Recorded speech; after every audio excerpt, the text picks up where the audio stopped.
오늘은 2020년 한국소설 9호로에 실린 이완우 작가의 단편소설을 읽어드리려고 합니다. 이완우 작가는 2000년 단편소설 2부의 초상을 발표하면서 분단에 등단했습니다. 그 이후 단편소설 신초용가, 난청, 탈 등과 장편소설 진지왕의 진지한 스캔들, 머구리, 누가 사랑을 저어하랴, 몽진 등의 작품을 발표하면서 지금까지도 왕성하게 작품 활동을 하고 있는 작가입니다. 오늘 이 작품 누구세요는 1인칭 화자 시점의 작품으로서 한 남자가 갑자기 겪게 되는 낯설고 이상한 상황으로부터 시작되는 작품입니다. 저도 그랬듯이 여러분도 이 소설의 도입부부터 금방 빠져들어가시게 될 것이라고 생각되는데요. 그럼 작품 읽기를 시작하겠습니다. 이완우 작가의 누구세요입니다.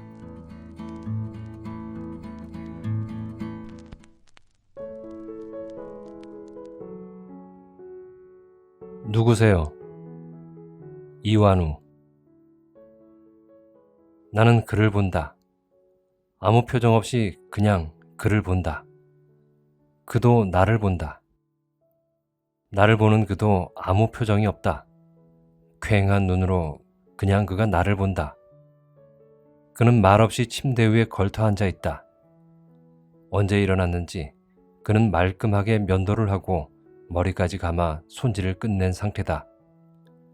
그의 등 뒤로 보이는 침대 모서리에는 잘 개어진 이부자리가 가지런히 놓여 있다. 이른 아침 남의 방에 들어와 방 정리까지 하고 앉아 있는 그가 궁금하다. 누구세요? 내가 그에게 묻는다. 아니, 그가 내게 묻는다. 나는 대답하지 않는다. 그도 대답하지 않는다. 허락도 없이 이른 아침부터 남의 방에 몰래 들어와 있으면서 아무 대답도 하지 않는 황당하다. 그런데도 이상하게 그가 밉지가 않다. 밉기는커녕 오히려 그가 안쓰럽다. 그는 여전히 멀뚱히 나를 본다. 나를 바라보는 퀭한 그의 두 눈이 슬프다. 보기 좋게 자란 머리와 단정한 옷차림, 편안해 보이면서도 무언가 불안정해 보이는 그의 모습이 안쓰럽다. 저 알 수 없는 불균형은 도대체 무엇인지 나는 다시 찬찬히 그의 모습을 살펴본다. 머리에서 시작하여 얼굴, 어깨, 상체, 하체, 다소곳이 앉아있는 모습까지. 이상하다. 그가 낯설지 않다. 정확히 기억나지는 않지만 어디선가 본 사람임이 분명하다. 어쩌면 단순히 길을 가다가 한두 번 마주친 적이 있거나 어떤 장소에서 우연히 스쳐 지나간 사람일 수도 있겠다. 아니면 그에게는 정말 죄송한 일이지만 내가 아주 잘 아는 사람인지도 모르겠다. 언제부터인지 나는 내 기억에 자신이 없어졌다. 증거를 댈 수는 없지만 나는 참 기억력이 좋았었다. 예를 들면 부산에 여행을 갔다가 돌아오는 버스에서 창밖을 내다보다가 그때 길을 가던 어떤 사람을 몇 년 뒤 서울에서 마주쳤을 때 그가 누구인지 기억해낸다던가, 혹은 총각 시절 다방에 앉아 일방적으로 만나자고 했던 여자를 기다리면서 보았던 다른 손님들을 몇 년 뒤 다른 장소에서 스쳤을 때 정확하게 기억해낸다던가 하던 나였다. 그러나 지금 나는 내 앞에 앉아있는 낯익은 그가 누구인지 모르겠다. 그가 누구인지 알고 싶다. 그와 나의 관계를 알고 싶다.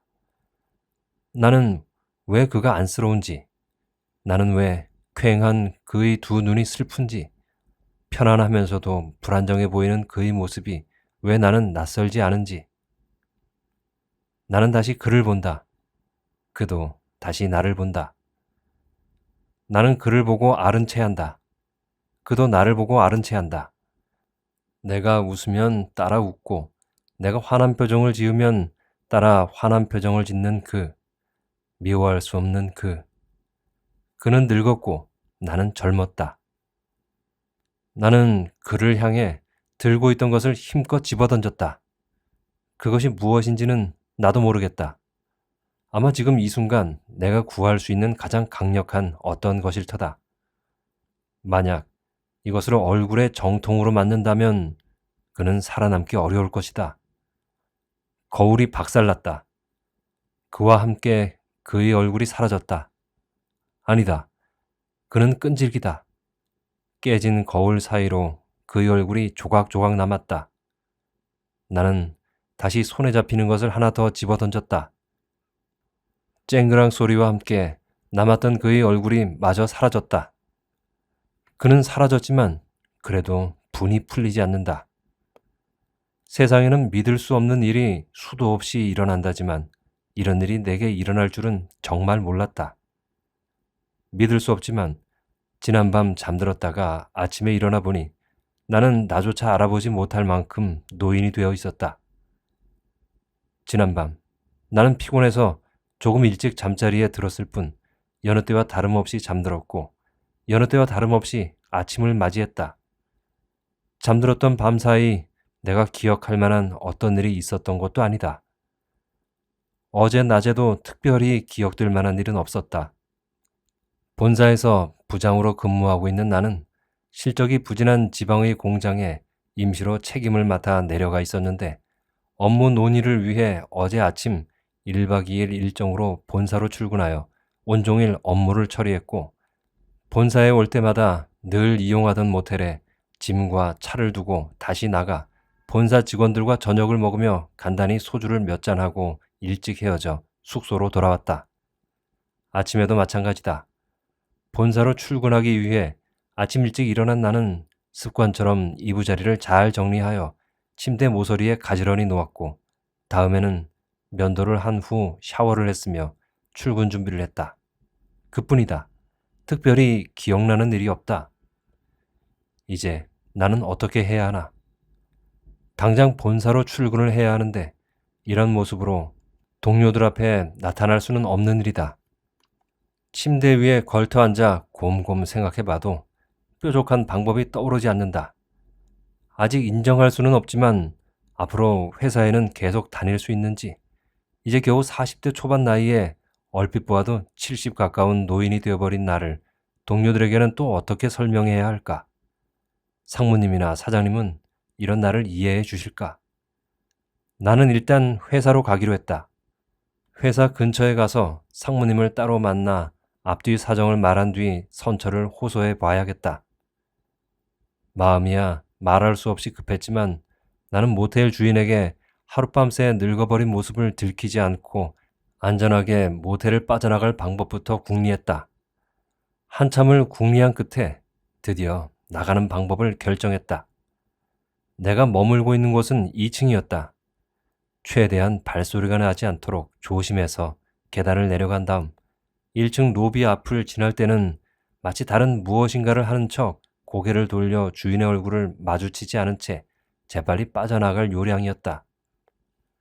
하룻밤새 늙어버린 것이 무슨 큰 죄도 아니고 더군다나 주인에게는 어떤 피해도 가지 않는 아무 상관없는 일이었지만 단지 나로서는 주인을 놀라게 하고 싶지 않았던 것뿐이다. 다행히 문을 열고 나왔을 때 별다른 인기척이 느껴지지는 않았다. 나는 계획대로 조심스럽게 계단을 내려갔다. 그러나 계획이 성공을 거두기 바로 직전에 일이 어그러졌다. 그러니까 계단을 다 내려간 내가 모텔 안내 창구를 지나기 위해 얼굴은 그대로 정면을 응시한 채 몸만 왼쪽으로 돌려 막 한 발 내디디려던 바로 그 순간이었다. 주인 여자인지 청소하는 여자인지와 마주친 것은 내 경험에 의하면 위기 상황에 처한 몸과 마음은 늘 각자 살 길을 찾곤 했다. 그 순간 내 마음은 최대한 자연스럽고도 재빠르게 모텔을 빠져나가려 했지만 몸은 나도 모르게 그만 고개를 돌려 여자의 얼굴과 마주쳐버리고 말았던 것이다. 편히 주무셨어요, 아버님. 무엇인가를 하고 있던 여자가 싱긋 웃으며 인사를 했다. 아버님이라니요? 그 순간 나는 생각할 겨를도 없이 버럭 소리를 질렀다. 얼핏 보아도 나와 엇비슷해 보이는 여자가 누굴 보고 아버님이라는 것인지. 나는 저런 부류의 사람들, 예를 들면 병원이나 백화점 등에서 직원들이 손님들에게 기계적으로 내뱉는 아버님이라는 말이 싫다. 자기들 깐에는 나름대로 정중하게 한다는 그 말 속에는 진정성도 없고 예의도 없다.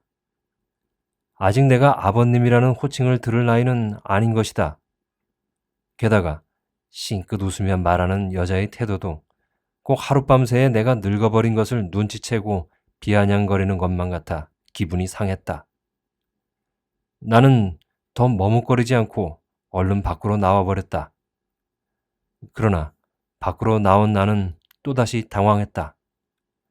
내 승용차가 보이지 않았던 것이다. 분명 나는 어제 오후 이곳 주차장에 차를 세워 놓았었다. 이상한 일은 또 있었다. 주차장이 좁고 낯설었다. 내가 주차했던 주차장이 아닌 듯했다. 모텔도 마찬가지였다.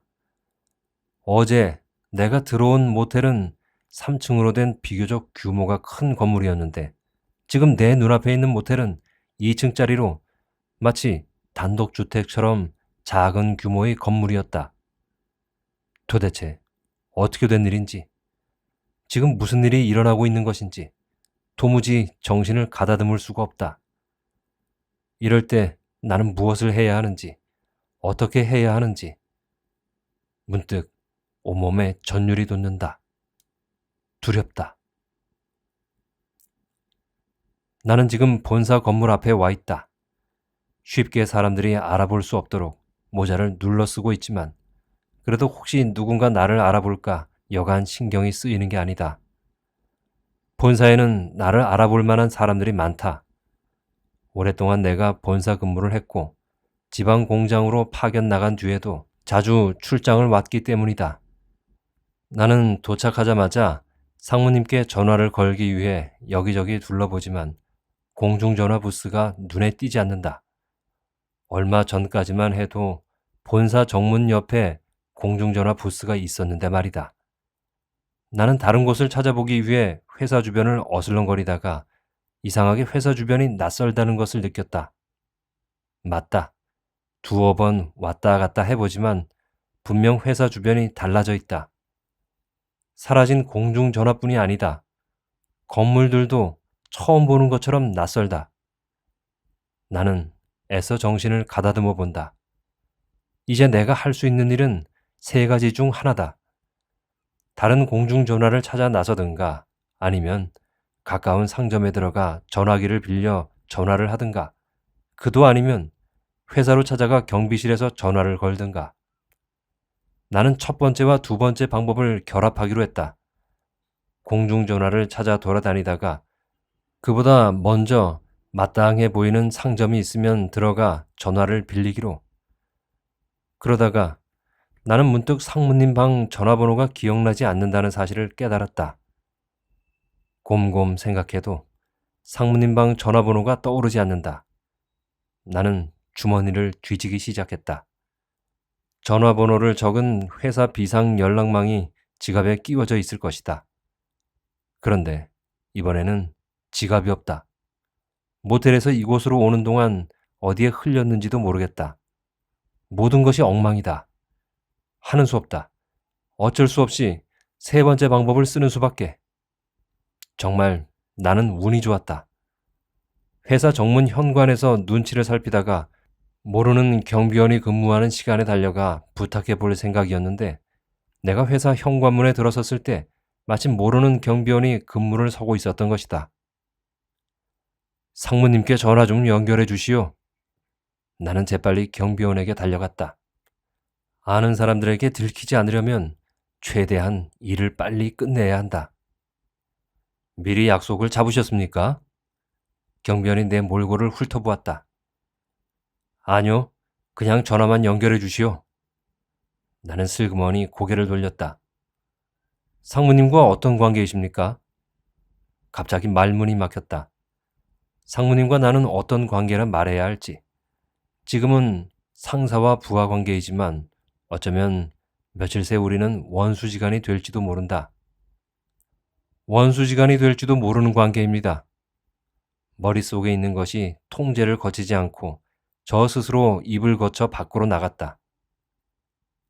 상무님은 자리에 안 계십니다. 말씀 남겨주시면 나중에 전해드리겠습니다. 내가 경비원이라도 관계를 원수지간이라 말하는 방문자에게 전화를 연결해 주지는 않을 것이다. 그만하면 됐으니 그냥 전화만 연결해 주시오. 나는 온화한 얼굴로 경비원을 바라보았다. 지금은 자리에 안 계십니다. 경비원은 여전히 단호했다. 아마 새로 들어온 신입인 모양이었다.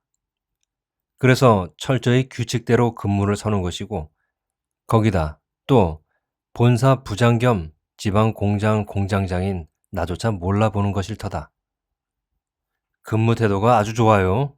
내가 참고할 테니까 상무님께 전화 연결 좀 해요. 빨리. 화가 치밀어 오는 것을 나는 꾹 참았다. 이러시면 안 됩니다. 경비가 경비실을 향해 손짓을 했다. 그의 손짓에 따라 2명의 경비가 달려왔다. 언제 바뀌었는지 2명 모두 내가 모르는 사람들이었다. 그들은 순식간에 나를 건물 밖으로 내몰았다. 비참한 마음이 들었다. 아무리 내가 하루 사이에 늙어버렸다 해도 회사 현관에서 쫓겨나는 꼴이 되었다는 것을 도저히 받아들일 수 없었다.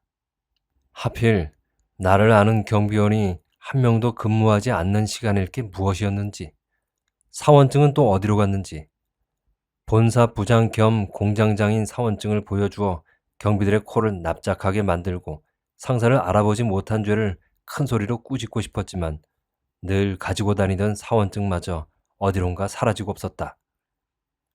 나는 터덜터덜 목적지 없는 발길을 옮기고 있었다. 지금 나는 어디로 가고 있는지 모른다. 어디로 가야 하는지도 모른다. 아무것도 생각나지 않는다. 그냥 그곳이 어디든 사람들이 없는 곳에 가서 쉬고 싶다. 해가 기울고 있었다. 나는 가까이 보이는 골목으로 발길의 방향을 바꾸어 본다. 몇 시쯤이나 되었는지, 거기에 무엇이 있는지, 거기가 어디인지도 모른다. 그곳에 내가 쉴 만한 곳이 있을지도 몰라서 거기에 나를 아는 사람들이 있었으면 좋겠고, 아예 아무도 없으면 더 좋겠고, 막연히 생각하면 어떤 일이 일어날 확률과 일어나지 않을 확률은 반반이지만 내가 바라는 일이 일어날 확률은 반에서 훨씬 미치지 못한다. 간절히 바라는 것일수록 확률은 점점 더 낮아진다. 지금 내가 바라는 일은 일어나지 않았으니 확률이 0이고 아주 간절한 일이다. 내가 골목으로 들어섰을 때 바로 옆에는 공원이 있었고 공원에는 제법 많은 사람이 있었다. 나는 공원으로 들어섰다. 사람이 없는 곳이 더 좋겠지만 이제 내게는 한적한 곳을 찾아 돌아다닐 힘과 정신이 남아있지 않았다. 공원으로 들어선 나는 조금 멀어 보이기는 했지만 사람이 제일 적어 보이는 공원 구석 쪽으로 걸어갔다. 그곳에는 빈 벤치가 하나 있었다. 빈 벤치는 흙과 오물이 묻어 있었지만 상관없다. 나는 벤치 위에 누워 하늘을 보았다. 눈물이 날 것 같았다. 어린 날 친구들과 뛰어놀다 들판에 누워 하늘을 바라보던 그때처럼.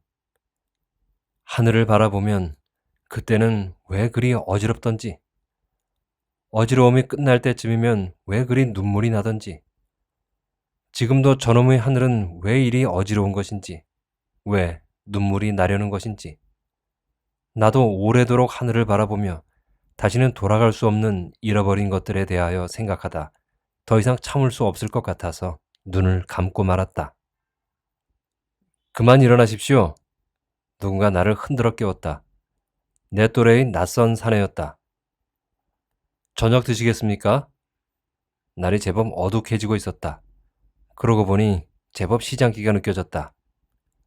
나는 대답 대신 사내를 훑어보았다. 처음 보는 사람에게 밥을 사겠다는 이 낯선 사내의 속셈은 무엇일까?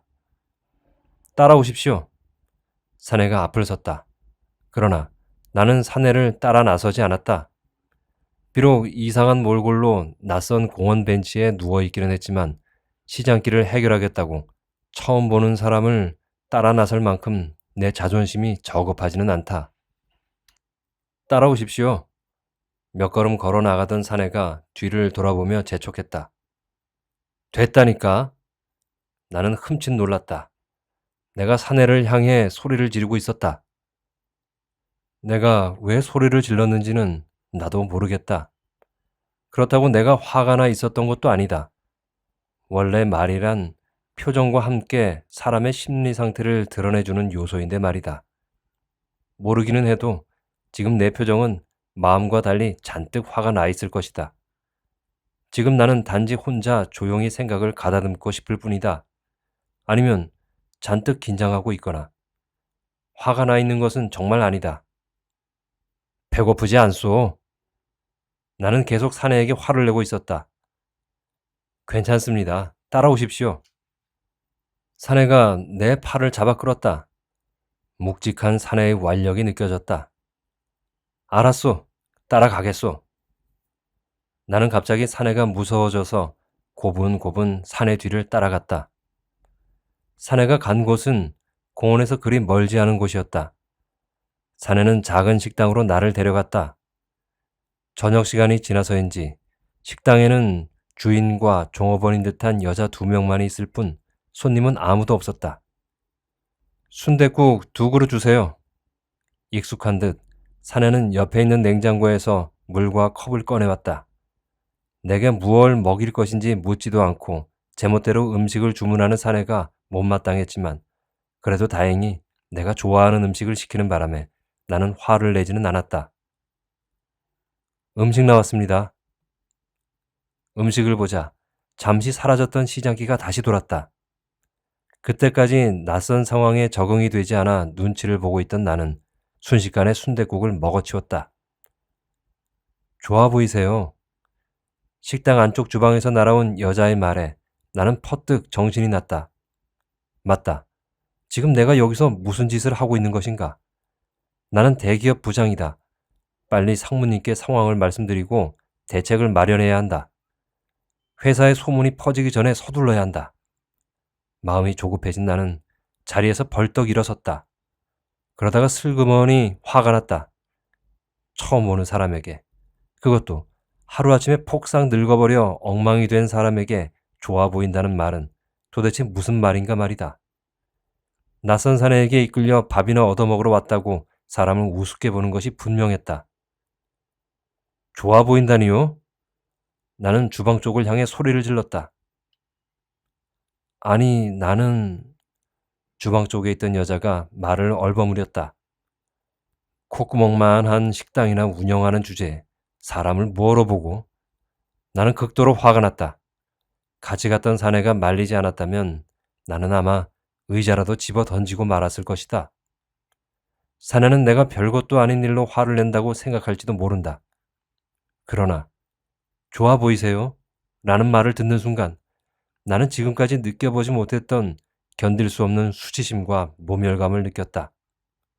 거듭 말하지만 지금 나는 여자가 말한 대로 좋아 보이지 않는 처지에 놓여 있다. 무언가 아주 많이 뒤틀려 있는 것을 빨리 되돌려 정상으로 돌아가야 하는 상황에 빠져 허우적거리고 있는 것이다. 그런 사람에게 좋아 보인다는 말은 진정성 없는 말인 것은 물론 일종의 도발 같은 것이다. 화 푸십시오. 성급히 나를 식당 밖으로 데리고 나와 달래는 사내에게도 화가 났다. 사내는 진정으로 나를 이해하고 있는 것이 아니다. 지금 이 상황을 빨리 마무리하고 싶은 것이다. 나를 갈 곳 없는 노숙자쯤으로 알고 있는 사내는 괜히 선심 한번 쓰려다가 골치 아픈 일을 겪었다고 생각할지도 모른다. 밥값은 갚으리다. 당장이라도 사내가 대신 내준 밥값을 갚고 싶었다. 진짜 갚으시게요? 싱긋 웃으며 말하는 사내의 태도가 더욱 신경에 거슬렸다. 물론이요. 나는 뒤틀린 심사를 꾹 참고 말했다. 제가 하고 싶어서 한 일입니다. 그러니 굳이 돈 갚을 생각은 하실 필요가 없습니다. 어느새 사내가 앞서 걷고 내가 뒤를 따르고 있었다. 갚을 것이요? 그렇지만 지금 나는 돈이 없다. 정 그러시면 그렇게 하세요. 사내가 나를 힐끔 돌아보았다. 알겠소. 언제 갚으실 거예요? 사내가 웃으며 말했다. 나는 대답하지 못했다. 이렇게 하시겠어요? 나는 사내의 다음 말을 기다렸다. 여기 공원을 한 바퀴 돌 때마다 500원씩 계산해 드릴게요. 공원을? 예, 제가 운동을 해야 하는데 혼자 하기가 심심해서요. 알겠소. 그럼 모두 몇 바퀴를? 나는 사내의 제안이 어이가 없었지만 별로 손해볼 일은 아니라는 생각에 승낙했다. 10바퀴요. 사내가 앞서 걷고 내가 뒤를 따랐다. 걷는 내내 나는 사내의 정체에 대해서 생각했다. 처음 본 나에게 이토록 친절하게 신경을 써주는 것은 무엇 때문일까? 이제 어디로 가실 겁니까? 공원 걷기가 끝났을 때는 밤이 꽤 깊어 있었다. 사내의 말에 모텔이라고 말하려다 나는 얼른 말을 얼버무렸다. 같이 가시겠습니까? 마땅히 갈 데도 없었고 또 몇 시간 새 은근히 사내에게 정도 들었다. 어디로 갈 거요? 저희 집입니다. 초면에 남의 집에 간다는 것이 내키지 않았다. 불편하시면 방값을 내도 되고요. 방값이요? 나는 지금 이 상황이 처음이 아닌 것 같은 익숙한 기시감을 느꼈다.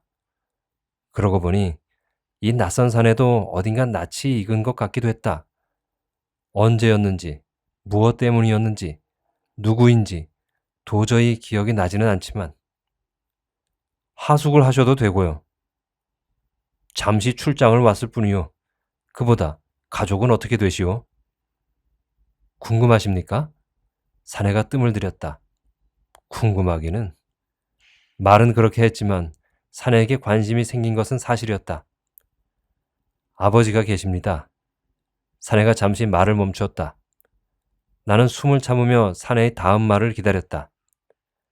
내가 왜 사내에게 관심을 가지게 되었는지는 잘 모르겠다. 단순히 나에게 잘 대해주는 것 때문만은 아닐 터였다. 굳이 이유를 찾아보자면 사내와 나 사이에 어떤 공통점이 있다고 느꼈거나 아니면 나도 모르는 사이에 사내와 나 사이에 공통점이 있기를 바라고 있거나 그도 아니면 나를 대하는 사내의 눈빛에서 진정성을 느낀 것이라고나 할까. 그 이유도 딱히 집어 말할 수는 없다. 따지고 보면 그럴 만한 일이 있었던 것도 아니었다. 사내가 내게 해준 것은 고작 식사 한 끼뿐이었으니까 말이다. 건강이 좋지 않으십니다. 사내는 잠시 고개를 숙였다. 다시 말을 이었다. 아버지는 능력을 인정받던 대기업 간부셨습니다. 그래서 항상 바쁘셨지요. 일주일이면 3일을 출장 다니실 정도로. 그것이 습관이 되셨는지 지금도 아버지는 자꾸 밖으로 나가려 하십니다. 사내의 목소리가 잠기고 있었다. 어렴풋이 사내의 아버지라는 사람의 심경을 알 것도 같았다. 많이 힘드시겠소. 나는 사내의 시선을 피해 허공으로 고개를 돌렸다. 아버지가 더 힘드시겠지요. 저야 자영업을 하고 있어 직원들에게 맡기고 시간을 낼 수도 있고. 지금 몇 시요? 나는 시각이 궁금했던 것이 아니다. 자정이 지났습니다. 그럼 그만 들어가 보시오. 부친께서 기다리실지도 모르지 않소. 나는 얘에서 좀 더 있고 싶소. 나는 사내를 돌려보내고 싶어졌다. 어차피 몇 시간 후면 날이 밝아올 테니까 날이 밝는 대로 다시 회사로 가서 상무님을 만나야 한다. 저도 좀 더 있겠습니다. 사내가 먼저 벤치에 누웠다. 사내의 행동이 이해되지는 않았지만 그렇다고 사내를 강제로 돌려보낼 수도 없어서 나는 사내처럼 벤치에 누워 잠시 눈을 붙였다. 이내 사내의 숨소리가 고르게 들리기 시작했다. 그렇지만 나는 사내처럼 잠들지 못했다. 생각이 많아졌다. 건강이 좋지 않다는 사내의 아버지.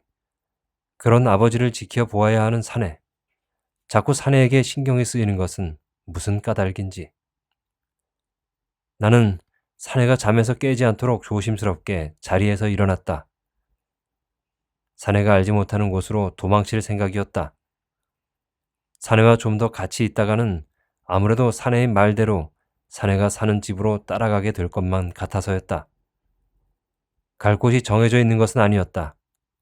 거기가 어디든 다시 사내와 만나지 않을 수 있는 곳에서 잠시 시간을 보내면 될 터였다. 무슨 일인지 주변이 소란스러웠다. 소란스러운 주변 탓에 잠은 깼지만 눈이 떠지지 않았다.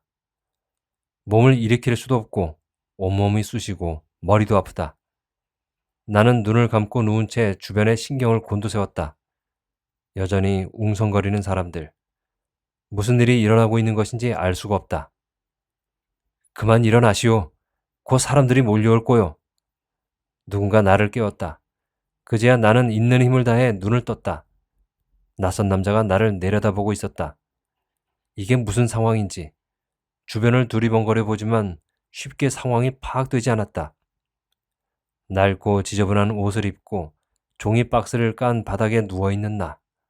내 몸 위에는 신문지가 덮여있다. 여기가 어디요? 아니, 당신은 누구요? 경계심을 늦추지 않은 채 나는 남자를 노려보았다. 새벽녘에 오시지 않았소? 내 자리를 내드렸구먼. 여긴 지하철역이고요. 남자가 기억나지 않았다.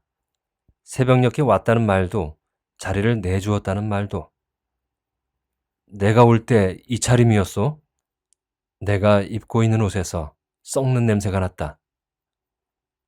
입고 있던 옷은 사람들이 빼앗아 갔고, 그리고 또 이곳에서는 좋은 옷을 입고 있으면 사람들이 먹잇감이 된다우. 정말 아무것도 기억나지 않소? 나는 곰곰 어제 일을 떠올려 보았다. 최근에 나는 건강이 나빠져서 외출을 자제하고 있었다. 그러다가 바람이나 쐬려고 잠시 외출을 나왔었다. 그것뿐이다. 기억나는 것은. 그런데 여기가 지하철역이라니. 건강이 급속히 나빠지고 있는 모양이었다. 그럴 리가요. 모두 기억납니다. 이상한 사람 취급받기가 싫어서 나는 애써 웃음까지 지어냈다. 여기가 지하철역이라면 지난밤 나는 노숙자들과 함께 보낸 것이다. 그러고 보니 주변에는 아직 잠을 자고 있는 사람들이 몇몇 눈에 띄었다. 그들도 나처럼 낡고 더러운 옷을 입은 채 박스 위에 누워 신문지를 덮고 있다. 우선 씻으러 갑시다. 그 몰골로야 어디? 말끝을 흐리는 남자가 앞을 서 역 군의 화장실로 들어갔다. 아, 예. 별다른 방법이 떠오르지도 않아 나도 남자를 따라 화장실로 들어갔다. 화장실로 들어간 나는 깜짝 놀랐다. 거울에 비친 내 모습은 완전히 거지꼴이었고 얼굴은 상처투성이었다. 내 얼굴이 왜 이리 되었소? 나는 익숙한 듯 소지품을 열어 이를 닦고 있는 남자를 향해 소리쳤다. 옷을 빼앗기지 않으려 저항하는 바람에 사람들이 그리했소. 남자가 자신의 소지품 속에서 세면도구를 꺼내 내밀었지만 나는 받지 않았다. 얼른 세수만 하고 이곳을 빠져나갈 요량이었다. 빨리 씻고 댁으로 돌아가슈. 이런 데 있을 사람은 아닌 것 같구먼. 우리 같은 사람이야 빨리 씻고 서둘러야 어디 가서 밥이라도 한 끼 얻어먹을 수 있지. 나는 먼저 가겠소. 지금 가서 줄을 서야 11시부터 배식하는 점심밥을 얻어먹을 수 있거든. 늦으면 밥이 모자라니까. 씻기를 끝낸 남자는 화장품까지 바른 후 먼저 밖으로 나갔다. 고맙소. 대충 세수를 마친 나도 서둘러 밖으로 올라왔다. 태양이 눈부시게 빛나고 있었다. 새삼스럽게 사람들이 활기에 차 있다는 생각이 들었다.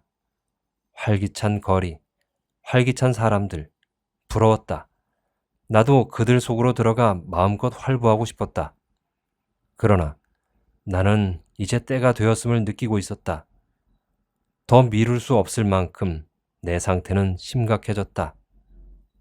하루하루 시간이 지날 때마다 조금씩 삭제되어 가는 나의 삶. 두렵다. 온몸에 소름이 돋도록 두렵다. 삭제되는 만큼 줄어드는 남은 기억을 찾아 내가 또 어디를 얼마나 방황하게 될지, 그 방황의 끝에 내 삶의 흔적이 조금이라도 남아있기나 할지, 나는 무엇을 기억하며 어떻게 살아갈지 몸서리치도록 지금 이 순간이 두렵다. 그래서 나는 지금 결심해야 한다. 오래전부터 준비했던 곳으로 내 스스로 걸어 들어가야 한다. 나는 놈을 본다. 놈도 나를 본다. 놈을 보는 나는 아무 표정이 없는데 나를 보는 놈의 표정은 잔뜩 굳어 있다. 어쩌면 놈은 화가 나 있는지도 모르겠다.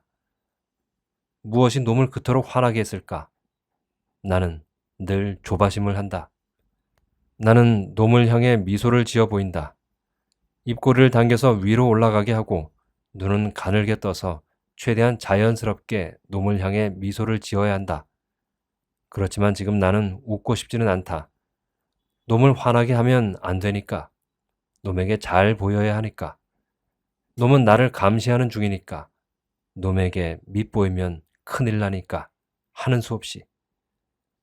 나는 슬그머니 놈의 눈길을 피해 옆 침대에 사람을 본다. 80이 조금 넘었을 노인이다. 노인은 침대에 팔과 다리가 묶여 있다. 놈에게 밉보인 결과다. 그렇다고 노인이 무슨 큰 잘못을 저지른 것도 아니다. 잠을 잘 시간에 잠을 자지 않고 이리저리 왔다 갔다 한 것이 화근이었다. 어떻게 알았는지 얼마 지나지 않아 젊은 사람들이 들이닥쳐 노인을 침대에 묶어버렸다. 그때 나는 알았다. 놈이 우리를 감시하는 자라는 사실을. 그리고 생각했다.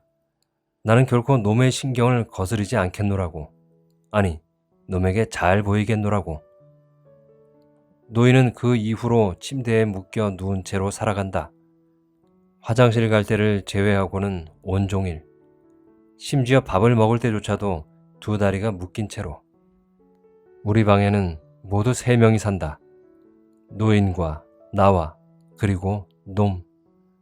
노인은 누워서 죽은 것처럼 살고 놈은 날카로운 눈으로 우리를 감시하고 나는 살기 위해 놈의 눈치를 살핀다. 놈이 화가 날까봐, 놈에게 밉보일까봐 나는 잠자는 시간을 제외하고는 늘 놈의 주변을 떠나지 않는다. 그렇지만 이제 나는 지쳤다. 나는 놈에게서 벗어나고 싶다. 놈에게서 벗어나 자유롭게 살고 싶다.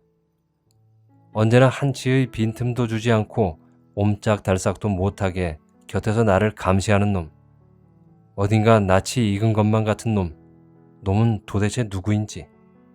놈은 거울 속에 있고 나는 거울 밖에 있다.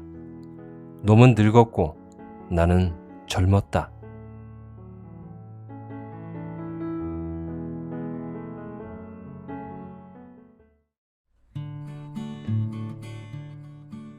어떻게 들으셨나요? 눈치채셨겠지만 이 작품은 치매를 앓고 있는 어떤 남자의 이야기를 그 남자 본인의 눈을 빌어서 서술하고 있는 작품입니다. 누군가 치매를 앓고 있다면 그의 시각에서 세상은 어떻게 보일까? 그가 맡게 되는 주변의 상황과 주변 사람들의 모습은 어떤 모습으로 느껴질까? 심지어 자기 자신에 대해서는 어떻게 감각하게 될 것인가 하는 이런 궁금증들을 담담한 필체로 이야기하고 있습니다. 그런데 왜? 주변 인물들의 시각이 아니라 본인의 시각으로 말을 할까? 라는 질문을 저 스스로 해봤습니다. 지금까지 많은 소설 작품들 중에서는 보통 환자 본인의 눈으로 보다는 주변 인물들의 눈으로 환자를 포함한 주변인 자신의 주위 환경의 변화 과정을 표현하는 작품들이 제법 많았던 것에 비해 환자 본인이 어떻게 느끼고 어떻게 생각하는지에 대한 작품은 의외로 적었다고 생각됩니다. 그래서 어쩌면 작가는 치매를 앓고 있는 사람의 내부로 들어가 그가 보고 느끼고 생각하는 것들을 같이 공감함으로써 그들을 더 잘 이해해 보려는 시도를 하고 있는 것이 아닐까 하고 저 나름대로 추측을 해봤습니다. 소설의 중간쯤에서 공원에 누워있던 그 남자에게 불쑥 찾아와서 순댓국을 사주었던 사내 생각나시죠? 저는 처음에 그 사내를 자원봉사자쯤으로 생각하며 읽었었는데요. 뒤에 보니 아마도 그 남자의 아들이 아니었던가 싶습니다. 그래서 잃어버린 기억을 더듬고 있는 남자의 옆에서 자신의 아버지 이야기를 하며 목소리가 떨렸던 것이죠. 그런 모습을 지켜보고 있자니 그 아들의 마음이 너무나 아프게 짠하게 전해졌습니다. 저도 누군가의 아들이기 때문일까요? 아무튼 마음의 공감을 불러일으켜준 오늘의 작품을 잘 읽었습니다. 감상하시는 동안 여러분들의 마음은 어떠셨는지요? 지금까지 이완우 작가의 누구세요를 읽어드렸습니다. 다음에 뵐 때까지 건강하시고 행복하세요.